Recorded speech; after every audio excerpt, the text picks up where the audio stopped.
No parent wants to fight with their teen. But what can you do when your teen argues with you? And how do you argue with your teen the smart way so the conflict gets resolved? Let me start by saying that having some amount of conflict is normal and healthy. As teens undergo a period of rapid change, they start craving more independence and control.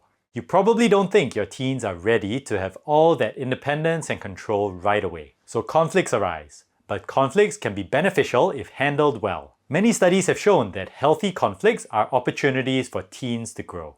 Arguing with their parents can help teenagers develop empathy and better social skills. Of course, if the fights are constant, explosive, or drag on for a long time, that's when it starts doing real harm to your teen. So in this video, I'll share with you 7 tips to argue with your teens the smart way. Here's tip number 1. Choose the right time and place. Choosing the right time and place is essential when you need to have a serious conversation with your teen. For example, if your teen has a big exam the following day, it's probably not a good time to start talking about all the chores he or she has been forgetting to do. You'll end up with a stressed out meltdown instead of a productive conversation. Or let's say you're in a public place. Talking about the issue there and then might embarrass your teen. So if you're caught in this type of situation, try saying something like this. I really want to understand your feelings and work through this problem, but now's probably not a good time to talk. Can we discuss this later at home? Ideally, you want to have the conversation when both of you are calm and free to talk. Make sure there's enough time to resolve the conflict without feeling like you're rushing the process. And also make sure to pick a place where there's privacy and that's free of distractions. I'm Daniel Wong. I'm a teen coach and I specialize in helping teens to thrive. Tip number 2. Avoid digging up the past or lecturing.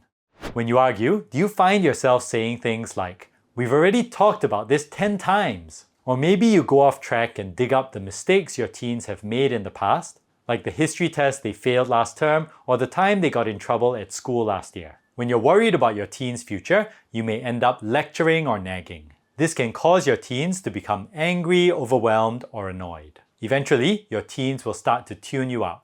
Instead of lecturing, here's how to communicate with your teen. Have a conversation only when your teen is ready. If your teen is angry or frustrated, your words won't have much impact. They'll be too busy defending themselves to really hear you. Wait until your teen is more receptive, then discuss the issue. Ask questions to understand the situation better. Try to understand the reasoning behind your teen's decisions and actions. Ask positive questions like, "How do you feel about that?" and "How did you make that decision?" Avoid negative questions like, "What's wrong with you?" and "How could you do something so dumb?"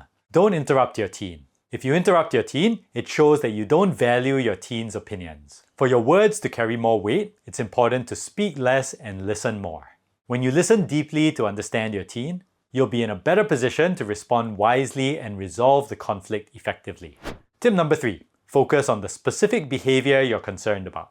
Don't let it become a situation where you start labeling or criticizing your teen. And don't make assumptions about your teen's motives, like thinking they didn't do their homework on purpose, when actually they were feeling stressed and overwhelmed. Most of the time, teens don't argue because they want to win. They argue because they feel misunderstood. Conflicts never get resolved when one person is focused on defending him or herself. So try to state objective facts about your teenager's actions and decisions. Don't use negative labels. For example, avoid saying something like this. "You're a liar. I know you skipped school today because you were too lazy to get out of bed." Instead, try saying this. "So you didn't make it to school today. Can you tell me more about what happened?" It's also crucial to watch your tone of voice. Being empathetic and calm creates a safe environment, which makes it more likely that your teen will tell the truth. Have a conversation with your teen, not a confrontation. Tip number 4. Apologize when necessary. Apologizing is something that many parents shy away from, especially when they feel their teens are the ones who started the argument. It feels uncomfortable to apologize to your teens. But the fact is that we all make mistakes. Apologizing to your teens is a great way to model honesty, humility, and integrity. It shows that you care about and respect your teens' feelings. This helps to build a strong relationship with no one holding grudges against the other person. Here are some tips to keep in mind when apologizing to your teens. Make sure you mean it. A fake apology will make things worse. Give yourself time to reflect on your words and actions and say sorry when you genuinely mean it. Watch your tone. Avoid using an angry or defensive tone. Admit your mistakes. Admit what you've done wrong. Sometimes your actions might not have been wrong, but your teen's feelings were still hurt. If that's the case, apologize that their feelings were hurt. Keep it short. Don't defend yourself after you say you're sorry. Avoid the temptation to justify your actions or lecture your teens about what they did wrong. Keep your apology short and let your teens know you're available to talk more if they'd like to. You can also ask your teens for pointers on what you could have done better or how you can support them moving forward. If you're finding this video helpful so far, please click the like button. And please subscribe to my YouTube channel so you don't miss out on future videos about helping teens to thrive. Tip number 5. Set clear boundaries for how you'll argue. When there's no conflict going on between you and your teen, it's a good idea to set some boundaries. These rules and expectations aren't just for show. They give both you and your teen a roadmap for staying respectful even when emotions run high. Without them, disagreements can quickly spiral into shouting matches. Some examples of boundaries and rules you might decide on include no name-calling, swearing, or using degrading language. No yelling. Listen to the other person without interrupting. Focus on the issue at hand and avoid bringing up the past. Either party can call for a timeout if he or she feels overwhelmed. As far as possible, the rules you set should apply to both you and your teen. If you expect your teen to be respectful, then you need to model basic respect too. Find a good time to sit down with your teen to discuss and agree on these rules and boundaries. Tip number 6. Offer choices and be willing to negotiate.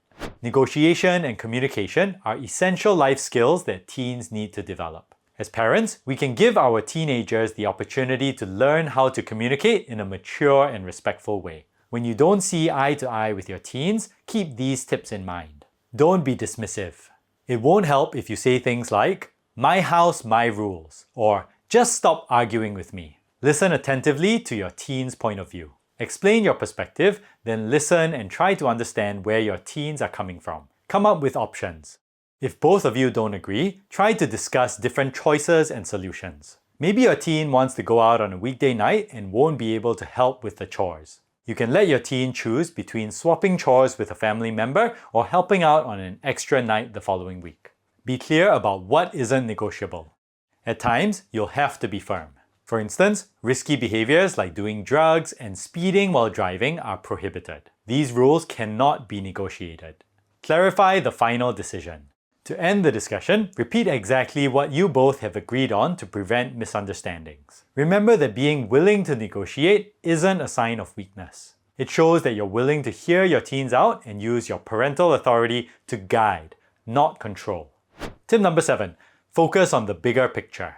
If you use phrases like, "because I said so," and "I pay for everything you own," you may shut down the argument temporarily. But over time, you'll also shut down the relationship. Trying to win arguments will strain your relationship with your teens. Ultimately, you need to focus on the bigger picture. What values do you want to impart to your teens? How can you help them make good decisions even when no one is looking? How can you show them that you still love them even though you're having a disagreement? Even when your teens act like they don't care, they still need you to be there for them. They need your support and love. So focus on the bigger picture and don't focus on winning the argument, because you might just lose your teen in the process.